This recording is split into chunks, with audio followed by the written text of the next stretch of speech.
20 দিনের ব্যবধানে সৃষ্ট 4টি লঘুচাপে বিপর্যস্ত সাগরপাড়ে রাঙ্গাবালী উপজেলা। সবশেষ গত 4 দিনের বৃষ্টির পর মাত্রা একটু কমলেও এখনও বৃষ্টি হচ্ছে রাঙ্গাবালীতে। তলিয়ে গেছে নিচু এলাকাগুলো। বিদ্যুৎ বিচ্ছিন্ন রয়েছে উপজেলা সদর সহ 4টি ইউনিয়ন। উত্তাল অবস্থায় রয়েছে সমুদ্র। কর্মহীন হয়ে বসে আছে কয়েক হাজার জেলে। বাজারে কমেছে সামুদ্রিক মাছের সরবরাহ, বেড়েছে দামও। ক্ষতির মুখে পড়েছেন ট্রলার মালিক ও মৎস্য ব্যবসায়ীরাও। বিস্তারিত কামরুল হাসানের প্রতিবেদনে। বুধবার সকাল থেকে পটুয়াখালীর রাঙ্গাবালীতে বৃষ্টির পরিমাণ কমলেও থেমে থেমে গুঁড়ি গুঁড়ি বৃষ্টি হচ্ছে। এর আগে টানা কয়েকদিনের বৃষ্টিতে উপজেলার বিভিন্ন ইউনিয়নে তলিয়ে গেছে প্রায় 500 হেক্টর জমির আমন বীজতলা। এদিকে সোমবার সকাল থেকে রাঙ্গাবালী উপজেলা সদর সহ ছোট বাইজদিয়া, বড় বাইজদিয়া ও মৌডবি ইউনিয়নে বিদ্যুৎ সংযোগ বিচ্ছিন্ন।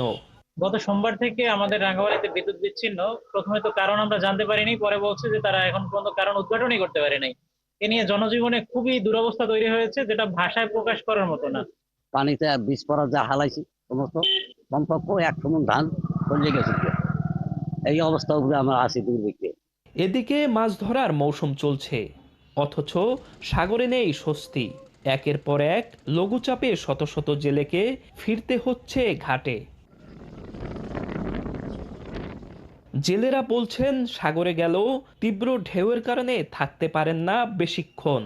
ঝুঁকি নিয়ে জাল ফেলেও পাচ্ছেন না কাঙ্ক্ষিত মাছ। বড় ইলিশ নেই বললেই চলে। 58 দিনের নিষেধাজ্ঞা শেষ হয়েছে 11ই জুন। কিছুদিন স্বস্তিতে মাছ ধরলেও এরপর শুরু হয় বিপত্তি। গত 17ই জুন সৃষ্টি হয় প্রথম লঘুচাপ। 20 দিনের ব্যবধানে বঙ্গোপসাগরে এভাবে সৃষ্টি হয়েছে মোট 4টি লঘুচাপ। এর মাঝেই 3রা জুলাই সক্রিয় মৌসুমি বায়ু। সবশেষ 7ই জুলাই সৃষ্টি হয় আরেকটি লঘুচাপ। এবার জাল ফেলাইছি কোনো রকম, পরে দেখি আকাশের অবস্থা খুব খারাপ। নদীতে সাগরে এত ঢেউ যা বোট রাখা কোনো মতেই সম্ভব না। আবহাওয়া দিন দিন খারাপ হয়, অতিরিক্ত খারাপের কারণে আমরা সাগরে টিকতে পারতেছি না। যাও টিকমো, আবার মাছ পোনাও টোটাল নাই। এখন মানুষের বেতনাদি কিভাবে যে কি দিমু নিজেই জানি না। মৎস্য ব্যবসায়ীরা বলছেন এর প্রভাব পড়েছে বাজারেও। সামুদ্রিক মাছের সরবরাহ কমেছে, বেড়েছে দাম। আর ট্রলার মালিকরা বলছেন তারাও ক্ষতিগ্রস্ত। নিষেধাজ্ঞা শেষ হওয়ার পর একের পর এক ঝড় তুফান চলতেছে। এই আমাকে বোট সাগরে যায়, আবার ঝড় তুফান, আবার বোট ফিরে যায়, আবার যায়, আবার ঝড় তুফান, আবার ফিরে যায়। এই একের পর এক লসের পর লস।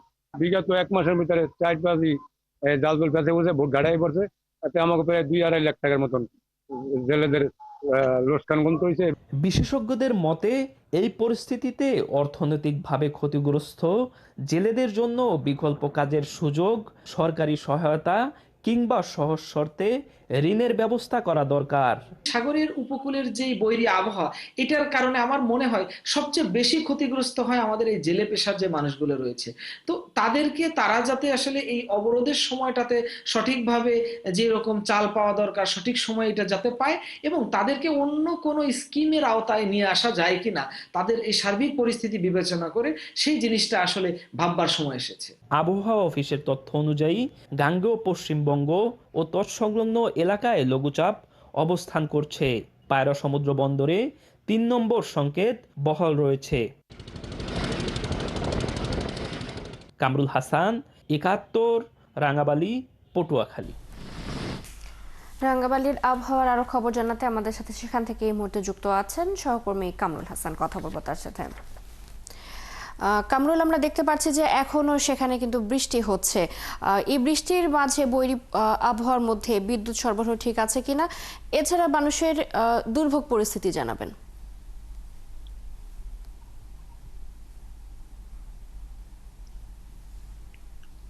জি চৈতি, গত কয়েকদিনের মতো আজকেও কিন্তু বৃষ্টিপাত অব্যাহত রয়েছে। সকাল থেকে একটানা বৃষ্টি ঝরছে।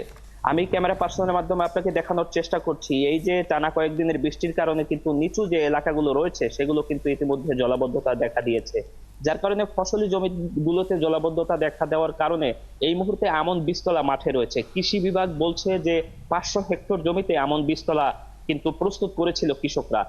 এই কৃষকদের সঙ্গে আমার কথা হয়েছে এই বিষয়ে, তারা বলছেন যে পুরো বীজতলা কিন্তু এই মুহূর্তে পানিতে নিমজ্জিত অবস্থায় রয়েছে।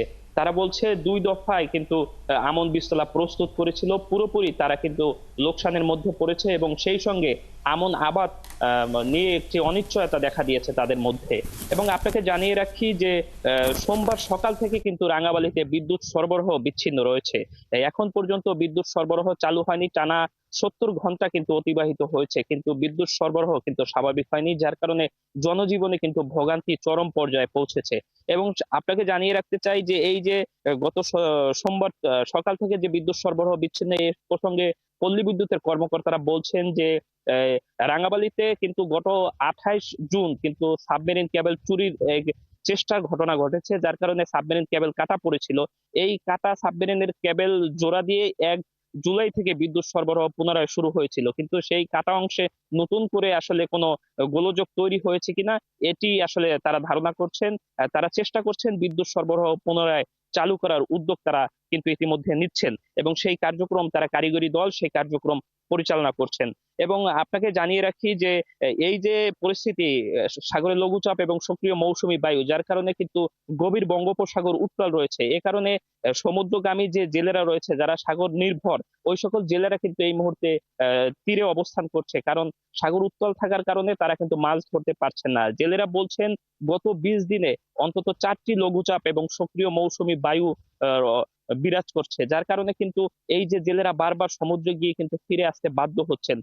এর কারণে ক্ষতির মুখে পড়ছেন সমুদ্রগামী জেলেরা বলছেন যে লোকসানের মধ্যে তাদের পড়তে হচ্ছে, কারণ বারবার সমুদ্র যাত্রার যে খরচ তাদের বহন করতে হয় সেই খরচই তাদের উঠছে না, মিলছে না কাঙ্ক্ষিত মাছও। উত্তর সমুদ্রে টিকতে না পেরে তারা কিন্তু এই মুহূর্তে উপকূল তীরবর্তী ঘাটে অবস্থান করছে। এবং আপনাকে বলে রাখি আরো একটি বিষয়, রাঙ্গাবালী নদী ভাঙন কবলিত 2টি এলাকা রয়েছে, একটি চালিতাবনী আর একটি চরমন্তাজ। এই 2 ইউনিয়নে কিন্তু এই যে টানা বর্ষণ এবং নদীর তীব্র স্রোত, এর কারণে কিন্তু নদী ভাঙনের তীব্রতাও কিন্তু বেড়েছে বলে নদী ভাঙন কবলিত এলাকার মানুষজন আমাদেরকে জানিয়েছে। এই অবস্থা আবহাওয়া অফিসের সর্বশেষ একটি তথ্য দিয়ে শেষ করতে চাই যে 3 নম্বর সতর্ক সংকেত আবহাওয়া অফিস এখনো বহাল রেখেছে এবং সেই সঙ্গে কিন্তু পটুয়াখালী নদী বন্দরকে 1 নম্বর সংকেত দেখিয়ে যেতে বলা হয়েছে। এই ছিল আবহাওয়া পরিস্থিতির সবশেষ। কামরুল, ধন্যবাদ আপনাকে। আমাদের সাথে সাগরপাড়ের রাঙ্গাবালী উপজেলার আবহাওয়া পরিস্থিতি জানাচ্ছিলেন সহকর্মী কামরুল হাসান।